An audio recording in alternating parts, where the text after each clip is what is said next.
Hello everyone, a very good morning, a very good morning friends. I hope कि आप सब progress कर रहे हैं, राइट? हम अभी तक 2 यूनिट तक कंप्लीट कर चुके हैं. आज हम नेक्स्ट टॉपिक अपना स्टार्ट करने जा रहे हैं, that is unit number 3 and it is very important chapter. आपको बहुत ध्यान से सुनना है. ठीक है जी. तो इसके अंदर हम क्या पढ़ने जा रहे हैं? Other essential elements of a contract. चलिए आ जाइए फटाफट से यूनिट का ओवरव्यू लेते हैं. ठीक है, हमें सबसे पहले टॉपिक पढ़ना है कैपेसिटी टू अ कॉन्ट्रैक्ट्स में, then free consent and then these two topics. ठीक है जी. चलो सबसे पहले स्टार्ट करते हैं कैपेसिटी ऑफ कॉन्ट्रैक्ट.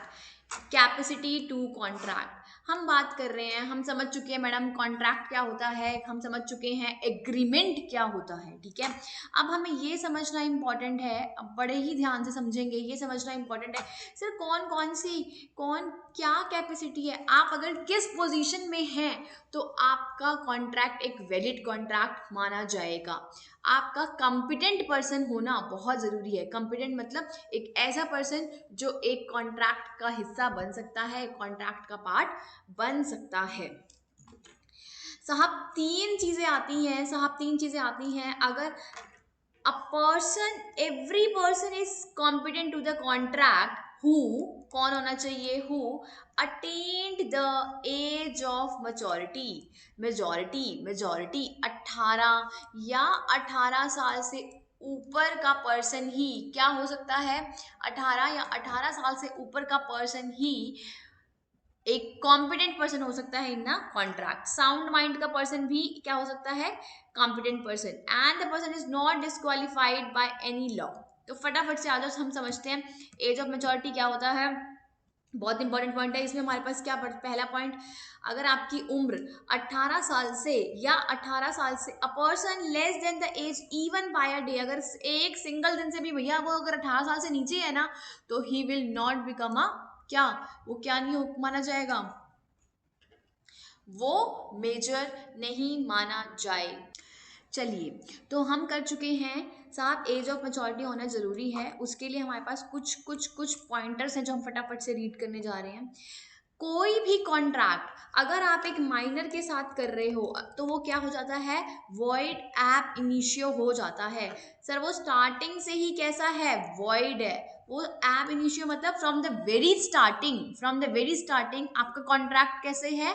वॉइड है. आपका कॉन्ट्रैक्ट वैलिड नहीं माना जाएगा. From the very beginning a minor is void from the very beginning. चलिए नेक्स्ट पॉइंट क्या कह रहा है? No ratification after attaining majority. Let suppose करो आपने कॉन्ट्रैक्ट एंटर करा, आपकी एज थी, आप मात्र आपने 1 जनवरी को एक कॉन्ट्रैक्ट एंटर करा. ठीक है, और आप 6 जनवरी को आपका बर्थडे आने वाला था और आप मेजर होने वाले थे. सर तो क्या इस आपने कॉन्ट्रैक्ट कब एंटर करा? 1 जन को एंटर करा. लेकिन क्या अटेनिंग मेजोरिटी के बाद क्या आप 10 जन को उस कॉन्ट्रैक्ट को वैलिड करार कर सकते हैं? Answer is no.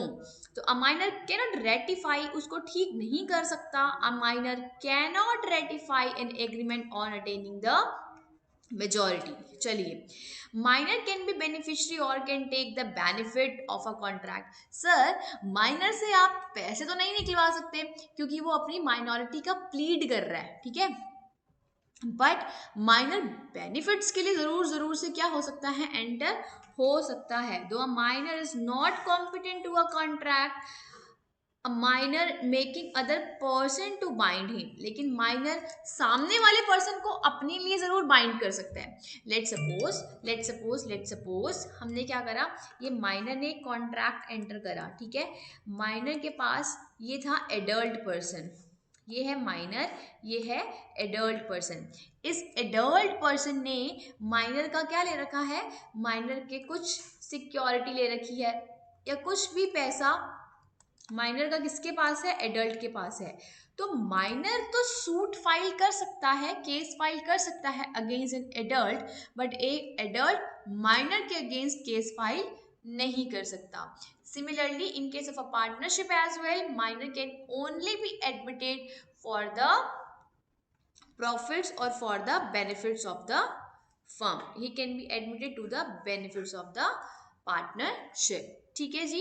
अब minor can always plead minority, वो अपनी माइनॉरिटी का फायदा उठा सकता है। अगर उसने किसी से भी पैसे बोरो कर लिए, लेट्स सपोज उसने 50,000 रुपीज किसी से भी बोरो कर लिए, फॉल्स गलत, मतलब उसको बुद्धू बनाकर उसको उल्लू बनाकर अगर उसने 50,000 रुपये ले ली कि भाई भाई मैं क्या हूँ, मैं मेजर हूँ तो मुझे पैसे दे दो, मैं तुम्हारे को पैसे लौटा दूंगा। बट क्या अब वो एडल्ट जिसने माइनर को पैसे दे दिए थे गलती से, क्या वो उस एडल्ट माइनर के अगेंस्ट केस फाइल कर सकता है? Answer is no.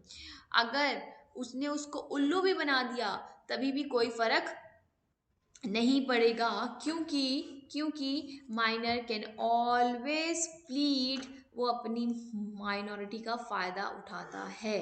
ठीक है, and is not stopped from doing so even he had produced a loan or entered into some other contract by falsely। अगर वो जानबूझकर भी किसी कॉन्ट्रैक्ट में एंटर हो रहा है तो भी एक एडल्ट एक माइनर को क्या नहीं कर सकता, स्यू नहीं कर सकता। ठीक है, वेरी वेरी इंपॉर्टेंट टॉपिक आ रहा है which is respect to liability for necessaries. अगर अगर अगर अगर माइनर अपनी नेसेसरीज के लिए किसी से भी पैसा ले सकता है, इस केस में क्या होने वाला है, अभी नेसेसरीज को डिफाइन भी करा जा रहा है। देखो क्या कह रहा है, अगर आप अपनी नेसेसरी के लिए ले रहे हो, नेसेसरी का मतलब जो आपको जीवन के लिए ज़रूरी चीज़ें हैं, जीवन जीने के लिए ज़रूरी चीज़ें हैं, अगर आप उन सब चीज़ों के लिए एक माइनर किसी भी एडल्ट से पैसा ले रहा है तो वो ले सकता है। A minor must not have already sufficient supply of these necessary. ठीक है, ऐसा नहीं है कि आपके पास ऑलरेडी वो चीज़ें हैं, है ना, आप अगर कुछ उसके अगेंस्ट अगर आप कुछ ले रहे हो तो वो नेसेसरी नहीं है। अब इसमें डिफाइन करा गया है नेसेसरीज को। अगर आप अपनी एजुकेशन के लिए कुछ पैसा ले रहे हो, अगर हम क्या कर रहे हैं, फ्यूनरल और सेरेमनीज के लिए माइनर्स की एजुकेशन या माइनर्स का फ्यूनरल सेरेमनीज के लिए लिया जा रहा है, तो these word are coming under the necessaries. ठीक है, but heavy jewelleries, luxury items और ornaments that will not covered under the term are necessaries. Luxuries, costly unnecessary items will not conclude in the necessaries. तो अगर आप इन सब चीज़ों के लिए पैसा ले रहे हो तो सर क्या होने वाला है, सर क्या होने वाला है अगर ले रहे हैं, then there will be no personal liability of the minor. आप स्टिल अगर आप एजुकेशन के लिए पैसा दे रहे हो माइनर को तो माइनर से वापस नहीं मांग सकते।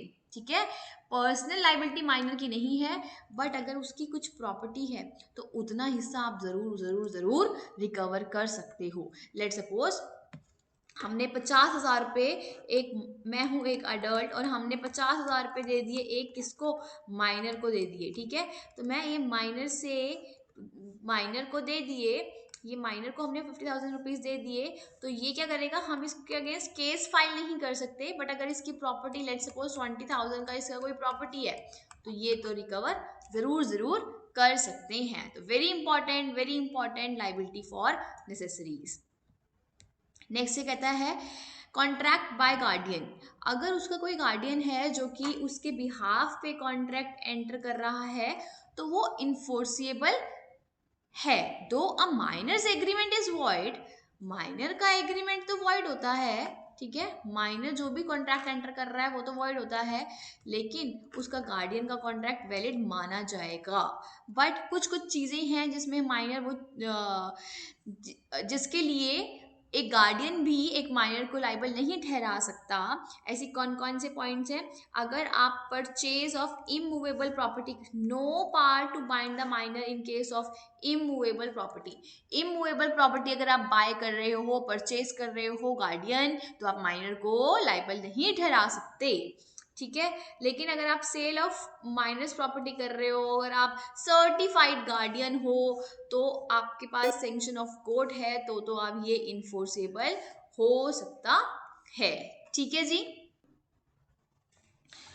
चलो चलो चलो चलो, नेक्स्ट पॉइंट क्या आ रहा है, no specific performance. Let suppose ये था एक माइनर, ठीक है, इसको बोला हुआ था एक कॉन्सर्ट में तेरे को सिंगिंग करनी है, ठीक है, आपको एक सिंगिंग का कॉन्ट्रैक्ट मिला हुआ है, उसका मूड नहीं हुआ जाने का, ठीक है, उसने कोई कॉन्ट्रैक्ट कर रखा है स्पेसिफिकली जो कि इसी माइनर को ही करना था, तो भी वो कैसा है, एग्रीमेंट क्या है, दैट इज एब्सोल्युटली वॉइड है, ये एब्सोल्युटली वॉइड है, तो स्पेसिफिक परफॉर्मेंस के लिए भी it is void, so there can be no question on the specific performance as well.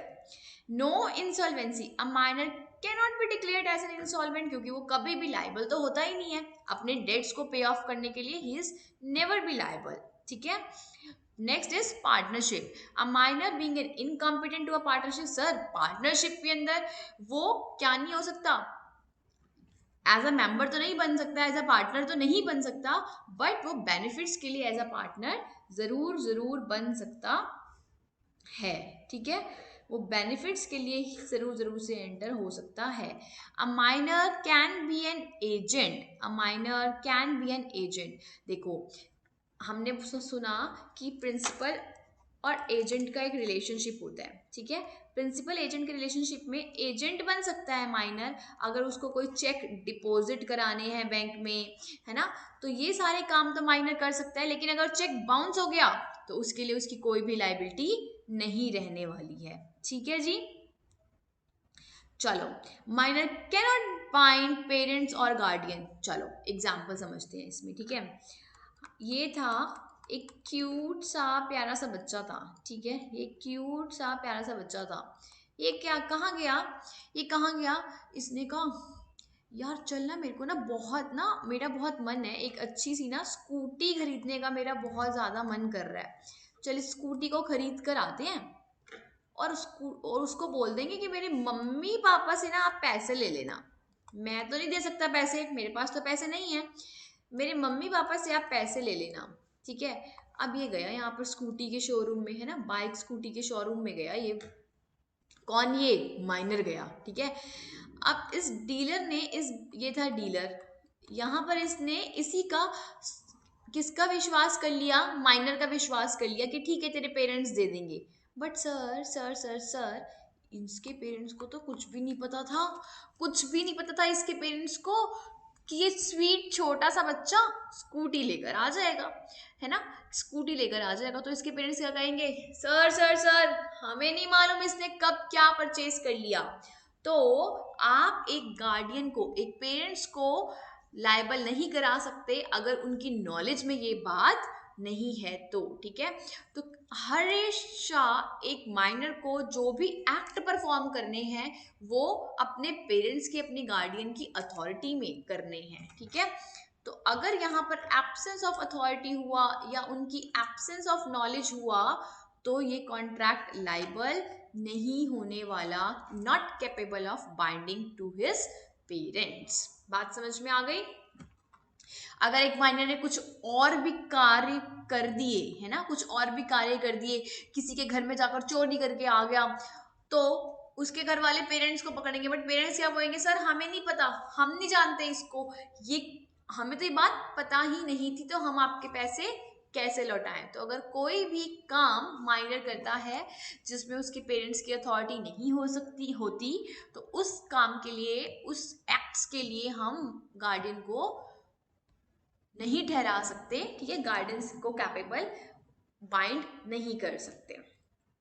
चलो, जॉइंट कॉन्ट्रैक्ट बाय माइनर और एडल्ट, अगर एडल्ट और माइनर के बीच में जॉइंट कॉन्ट्रैक्ट हो गया तो सर कौन किससे पैसे वसूल किए जाएंगे, एडल्ट से, माइनर से तो पैसे वसूल करे ही नहीं जा सकते। नेक्स्ट है surety of a minor, surety for a minor in a contract of guarantee, when an adult stands surety for a minor then adult is liable to the third party, है ना, surety for a minor, let's suppose यहाँ पर क्या कर रहा है, minor किसी से पैसे ले रहा है, कितने 20,000 रुपीज ले रहा है, तो यहाँ पर ये एक एडल्ट पर्सन आ गया, ये एडल्ट पर्सन क्या कह रहा है, कोई बात नहीं आप 20,000 रुपीज दे दो, अगर इस माइनर ने पैसे नहीं दिए ना तो I will pay your money.